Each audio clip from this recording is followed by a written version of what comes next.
संजय राऊत असं म्हणतायत उद्योगपतींच्या घशामध्ये मुंबई घातली जाते।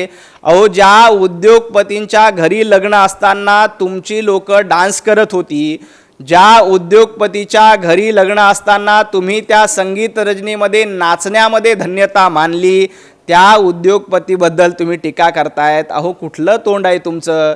ज्या उद्योगपतीच्या लग्नामध्ये तुम्ही डान्स करत होतात संजय राऊत, तुमची लोक डान्स करत होती, तुम्ही उद्योगपतीच्या भाषा करू नका।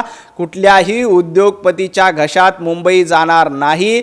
मुंबई महापालिका तुम्ही उद्योगपतीच्या घशात घातली होती म्हणून तुम्ही लग्नामध्ये डान्स करण्यामध्ये धन्यता मानत होतात। मुंबई ही सर्वसामान्य नागरिकाची आहे, मुंबई ही सर्वसामान्य मराठी माणसाची आहे। कुठल्याही उद्योगपतीच्या घशामध्ये मुंबई जाणार नाही। उलट उबाटा गट आणि संजय राऊत यांची सत्ता आली तर हे ज्या पद्धतीनं वराडी म्हणून लग्नामध्ये डान्स करत होते, उद्या देखील मुंबई महापालिकेमध्ये यांची सत्ता आली तर ते उद्योगपतींच्या समोर डान्स करतील। आम्ही उद्योगपतींच्या घशात मुंबई घालत नाही, तर आम्ही सर्वसामान्य मुंबईकरांच्या सोबत आहोत। सर्वसामान्य मुंबईकरांचा विकास झाला पाहिजे, मराठी माणसं पुढे गेला पाहिजे, यासाठीचा प्रयत्न भारतीय जनता पार्टी आणि महायुती करते।